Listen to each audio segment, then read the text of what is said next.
So now we're ready to roll out the dough and start making and cutting our empanada shapes here for the circles.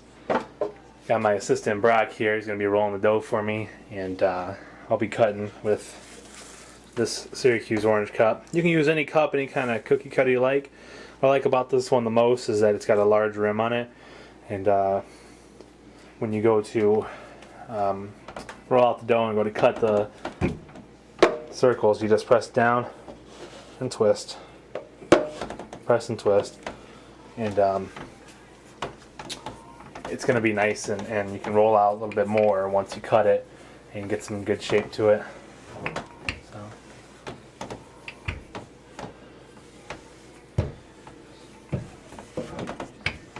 Flip this sideways.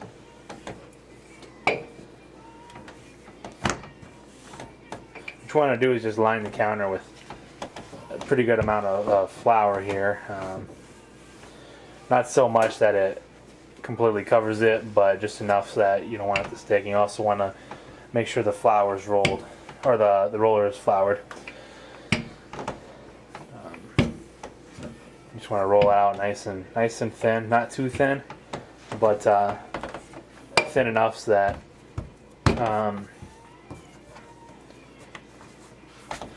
you can cut it with ease, and you won't have too big of an empanada. And depending on how thick it is how large empanada is going to be. The thinner it is, the less you're going to be able to stretch it and roll it later on. So just keep that in mind. Every so often, it's a good thing to flip the dough over and roll it again. That way, you're getting nice and even.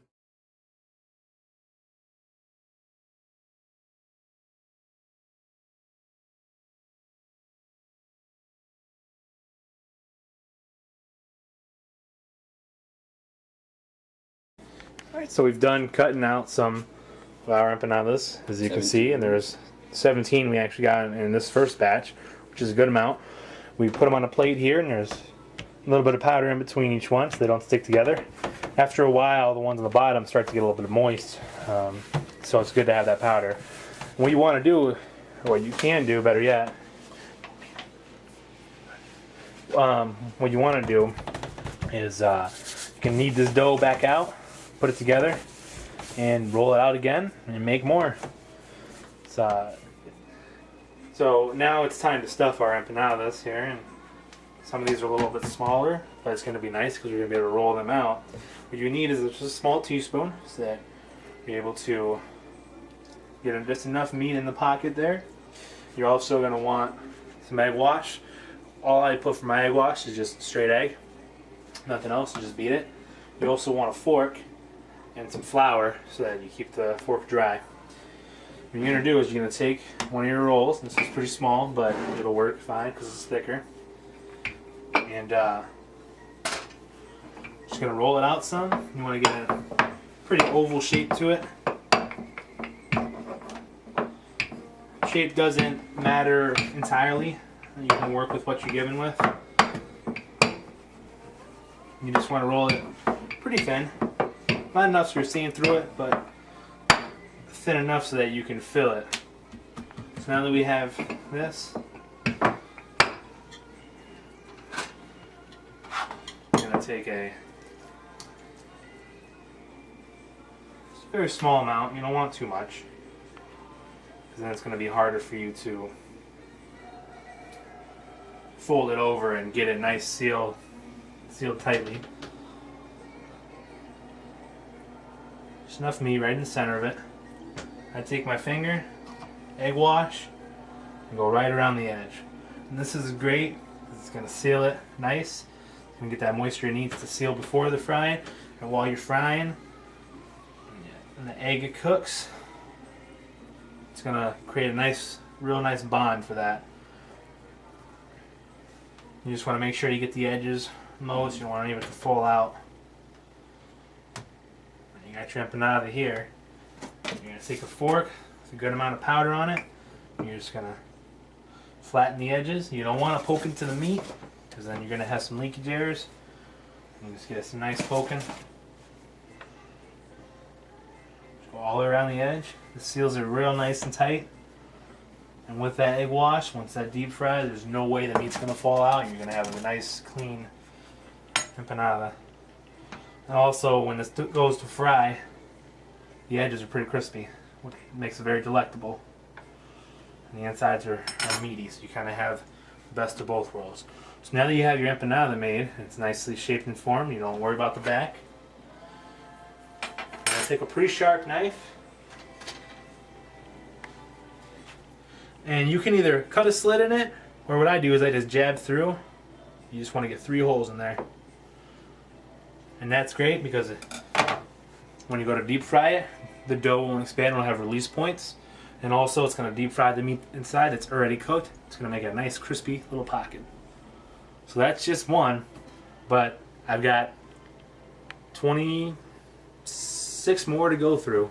So today is a good day. I got a lot of empanadas out of my dough. Great. So the last step in all this, after we've already wrapped all these, I believe we have 27 if we count it right, so deep fry them. You don't want to put too much oil so it's completely submerged, but you do want to put some so that it's partly submerged and it cooks well. You don't want to put the oil too high. Right now I've got it on medium. That way these can cook fine. Actually, you want to put them up with the holes in them. Deep frying them. Fit quite a bit in here. Careful not to burn yourself.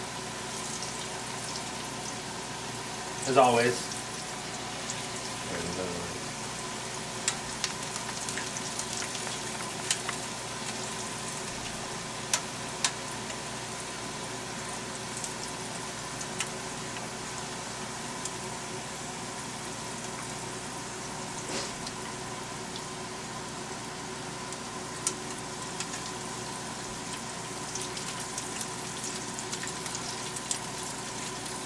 Once you're done with these actually have pretty low content fat here.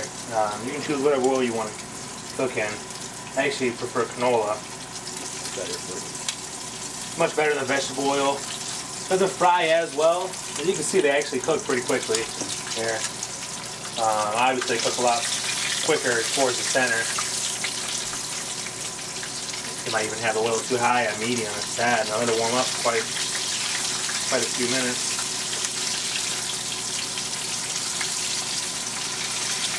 You just want to leave them into a golden brown.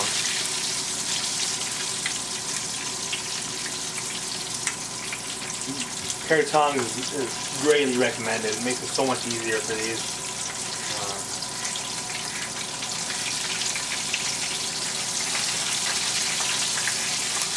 In many ways, I mean, you can easily flip them instead of hurt yourself and get popped.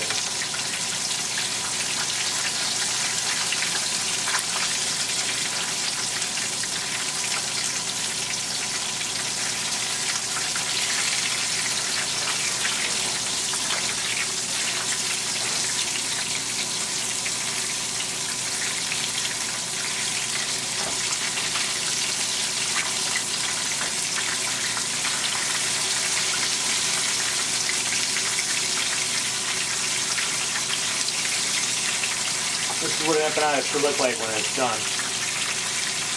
What I like to do is just hold them over just like this. I don't let grease fall off. Put them in a nice casserole dish like this. You put them on a plate. You put a paper towel underneath.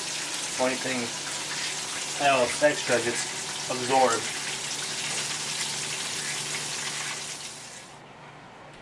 So as you can see, we've already done cooked all our empanadas here, and I think there was 27 total that we got done out of one load, so it's a pretty good deal. We even had a little bit of meat left over that my buddy here graciously ate, and now it's time to chow. They are delicious. Cheers. Bon appetit. I mean, that's French. Oh well.